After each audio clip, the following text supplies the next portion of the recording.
Hi, I'm Don. Today's mini is from Ghamak Miniatures. Today I'll show you the painting of this goblin warrior while we talk about how to be a better painter at the latter part of the video. This video is for people who want to upgrade their painting from usual army painting or tabletop standard. This video basically celebrates my 2 years in the hobby. Hi, I'm Don. Welcome to my studio. Now, as you watch this video, ignore the paints I'm using because the tip that I will share to you in the latter part of the video doesn't really pertains to the paints or the exact paints that you like using. This video does not have a Patreon video, a longer video, and is basically a celebration of my 2 years in the miniature painting hobby. Also, we just hit 35k here at YouTube, so it's a sort of a gift to all my subscribers. Although I started dabbling with miniature painting back in 2014 until 2015, just 1 year, I actually took miniature painting a bit more seriously just a couple of years ago. So there are many ways on how to improve, to be a really good painter in terms of painting miniatures. One is to join my Patreon. No, just kidding. But basically, you just need to focus on what you want to learn and what you need to learn. There are a lot of techniques in miniature painting, and of course, there are a lot of paint brands. Good, okay, great, and paint brands that I would never recommend. And basically, you just have to not really experience all of those brands, but you kinda need to realize or discover how you would like to paint. So once you've realized or discovered the painting techniques that you are very comfortable with, the next step is to really focus on improving on some of the techniques that you don't like. Like, if you don't like stippling, if you don't like blending or wet blending, you have to at least experience them before you could tell yourself that you don't like them. And you're stuck with specific techniques that can be improved to tabletop standard painting, but then again, you cannot and you should not limit yourself with specific techniques or even tools. Definitely, I'm not telling you to stick to a brand. Like, for example, I used to exclusively paint with Vallejos. It was great because there's no learning curve for me, since even when I was painting Gunpla, I know my paint so much, my Vallejos, and the transition from painting Gunpla to miniature painting is mostly the learning of the aesthetics of what people like in terms of miniature painting, the final look, and basically all of the techniques that are mostly used in miniature painting. Simply put, I did not need to learn how to use my paints, my Vallejos at least, because I know them so much. So I was comfortable in terms of applying those paints because I know how they look like when they're dry on the model. However, it took me a while to be really comfortable with layering, especially highlighting, especially around the first 6 months of my miniature painting.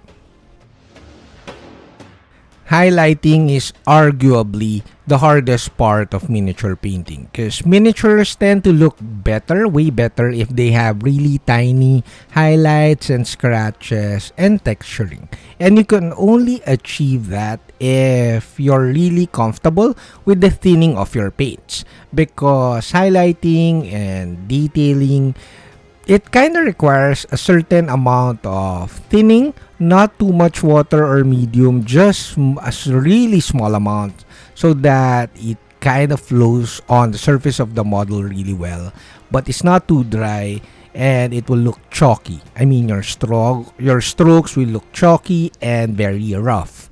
So learning how to do highlights is the most important part if you want to level up your miniature painting, in my opinion.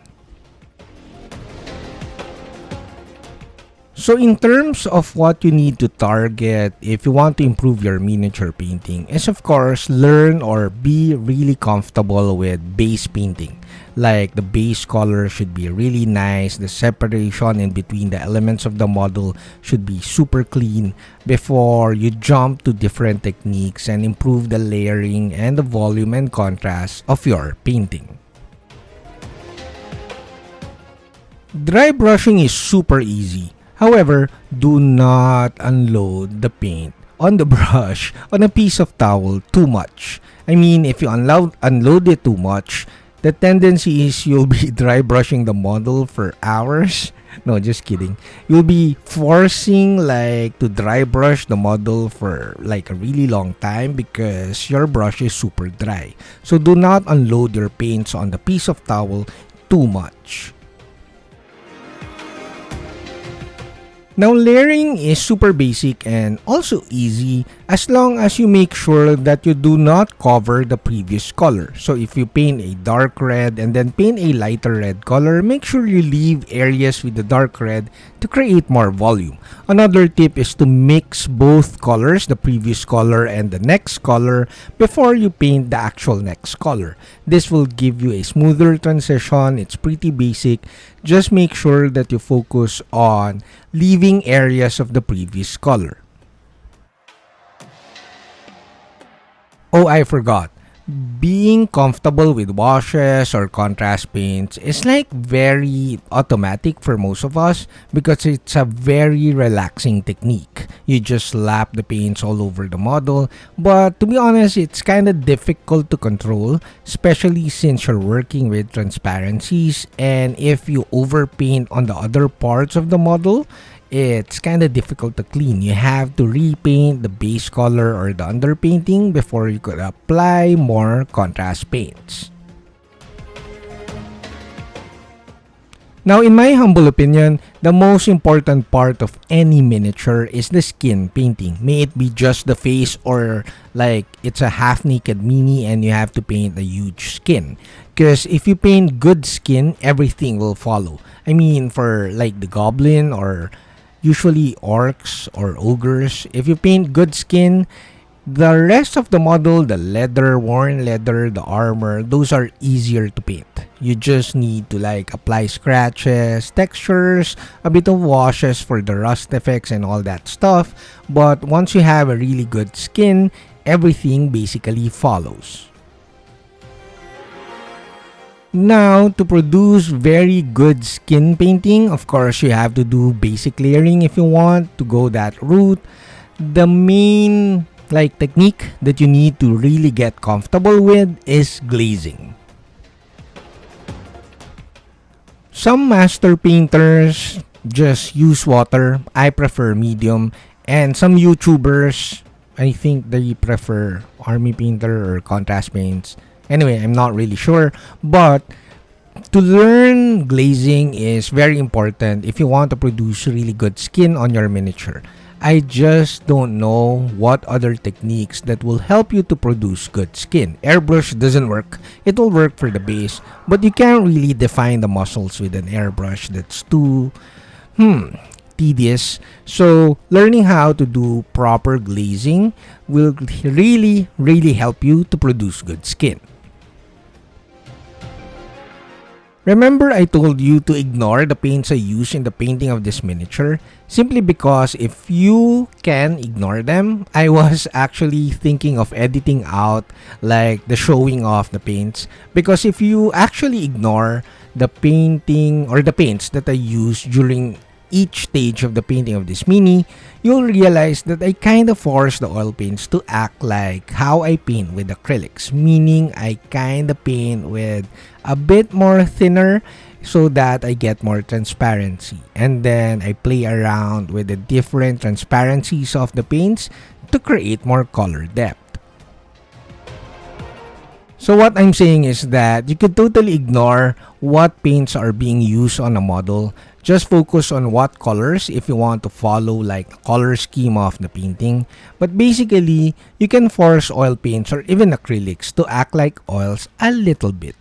There are differences. The main difference is of course the drying time of oils, but then again, you could make acrylics dry a bit longer or slower so that you could actually paint like you're painting with oil paints. Or you could add more medium to your acrylic paint so that you're painting with transparencies.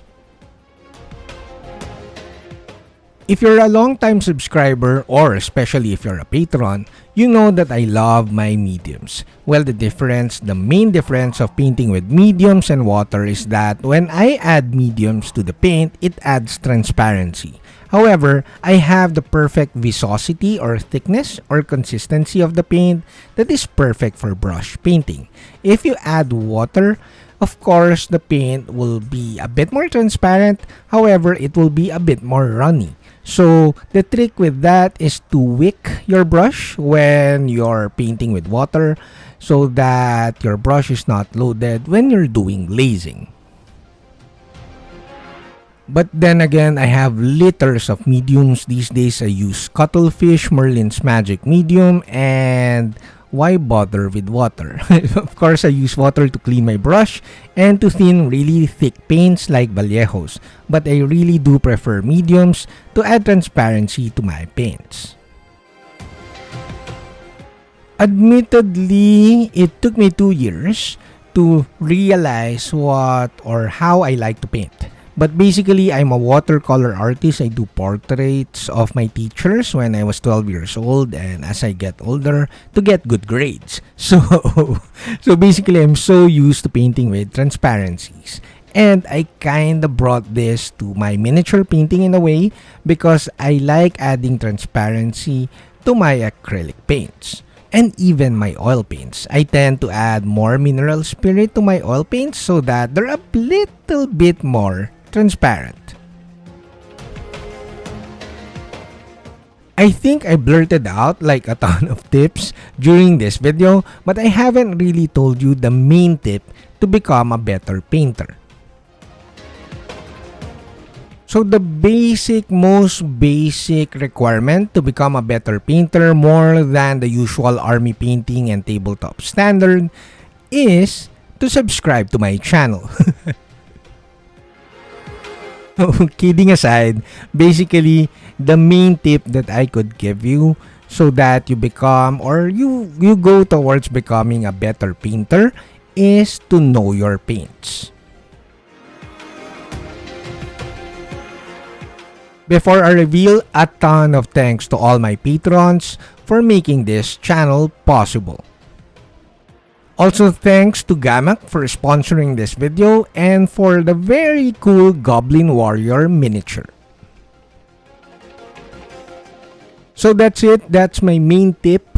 Learn or know your paints, because if you know your paints, you'll think less because you know how to achieve a certain look because you know your paints.